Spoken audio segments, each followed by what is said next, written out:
Assalamualaikum warahmatullahi wabarakatuh. Saya Siti Kamarun Najib Amrul dan rekan saya Rindu Septiani akan menjelaskan tentang perkembangan politik ekonomi dan iptek di era B.J. Habibie. Profesor Dr. Insinyur Haji Baharudin Yusuf Habibie Frank atau biasa dikenal dengan B.J. Habibie menjabat sebagai Wakil Presiden ke-7 sejak 14 Maret 1998 hingga 21 Mei 1998 dalam Kabinet Pembangunan 7 di bawah Soeharto. Saat krisis, Soeharto mundur dan menetapkan B.J. Habibie sebagai Presiden ketiga Indonesia dari 1 Mei 1998 hingga 20 Oktober 1999. Sebelum memasuki dunia politik, Habibie dikenal luas sebagai seorang profesor dan ilmuwan dalam teknologi aviasi internasional dan satu-satunya Presiden Indonesia berlatar belakang teknokrat. Perkembangan politik di era B.J. Habibie. Reformasi yang dilakukan B.J. Habibie di bidang politik yang pertama ialah memberikan kebebasan kepada seluruh masyarakat untuk membuat partai politik dan rencana pelaksanaan pemilu untuk menghasilkan lembaga tinggi negara yang representatif. Yang kedua, diberlakukannya otonomi daerah yang lebih demokratis dan semakin luas. Dengan kebijakan desentralisasi dan otonomi daerah, serta perimbangan keuangan antara pusat dan daerah, diharapkan akan meminimalkan ancaman desentralisasi bangsa. Otonomi daerah ditetapkan melalui ketetapan MPR. Yang ketiga, pencabutan ketetapan untuk meminta surat izin terbit atau SIT bagi media massa cetak, sehingga media massa cetak tidak lagi khawatir dibredel melalui mekanisme pencabutan surat izin terbit. Yang keempat, dalam hal menghindarkan munculnya penguasa yang otoriter dengan masa kekuasaan yang tidak terbatas, diberlakukan pembatasan masa jabatan presiden. Seorang warga negara Indonesia dibatasi menjadi presiden sebanyak 2 kali masa jabatan saja. Yang kelima, mengurangi jumlah anggota ABRI di MPR. Dan yang terakhir, jejak pendapat wilayah Timur. Perkembangan ekonomi di era B.J. Habibie. Secara perlahan, Presiden Habibie berhasil membawa perekonomian melangkah ke arah yang jauh lebih baik dibandingkan dengan keadaan ekonomi yang sangat buruk. Ketika terjadinya pengalihan kepemimpinan nasional dari Soeharto kepada Habibie, pemerintahan Habibie berhasil menurunkan laju inflasi dan distribusi kebutuhan pokok mulai kembali berjalan dengan baik.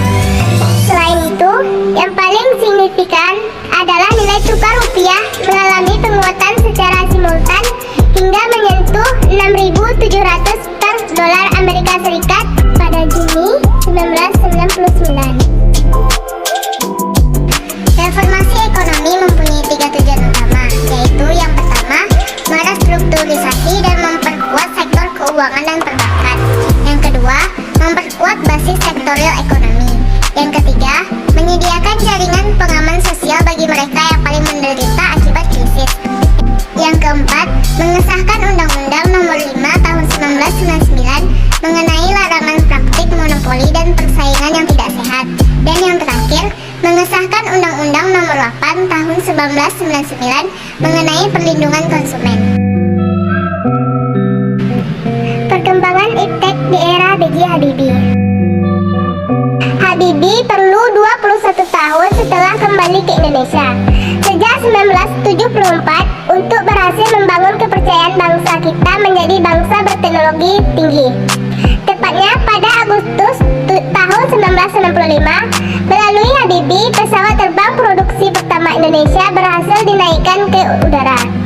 Dalam buku Note on the Economic of Innovation 2017, Yusman SD, yang juga menjadi manajer proyek pembuatan pesawat N250, menceritakan saat pesawat itu mengudara. Habibie berkata, Indonesian people are a gifted engineers. Pembangunan dan industrialisasi di masa Orde Baru adalah seperti sebuah koin dengan 2 sisi. Strategi pembangunan yang awalnya didominasi sektor pertanian bergeser ke arah industri. Melalui strategi substitusi impor dan promosi ekspor, berbagai kawasan industri digenjot.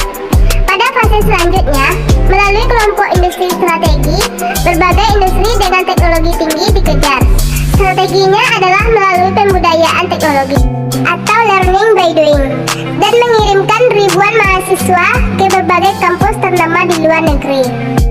Keberhasilan industrialisasi di Indonesia serta transfer teknologi menjadi kebanggaan sendiri di masa Orde Baru, sehingga para engineer Indonesia mempunyai lapangan kerja yang baik dan berbagai universitas dengan fakultas teknik bergairah, tumbuh, berkembang, dan maju.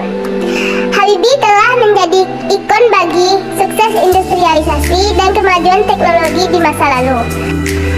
Bahkan ketika Habibie memadukan tema iptek dengan manusia soleh atau iman dan takwa, atau bisa disebut dengan insaf, kepercayaan anak-anak bangsa sebagai negara berpendudukan mayoritas muslim semakin membesar. Rasa minder sebagai bangsa terkebelakang berangsur-angsur hilang. Pemisah ilmu dan agama pun hilang. Namun sejarah terus berjalan. Tahun 1998, krisis ekonomi dan politik memusnahkan bangsa kita, khususnya soal kebangkitan teknologi dan industri. Soal kebangkitan itu, Jusman SD mengatakan, namun saat ini itu hanyalah masa lalu. All gone belong to the past. Sejak 1998, seluruh agenda kebangkitan industri dan teknologi hanyalah sampah. Penyakit bangsa ini sejak reformasi adalah bangsa konsumen yang bertumpu pada kekuatan eksploitasi sumber daya alam.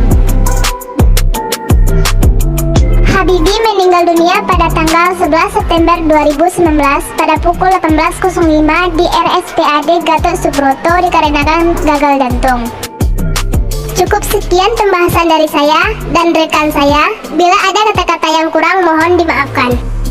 Assalamualaikum warahmatullahi wabarakatuh.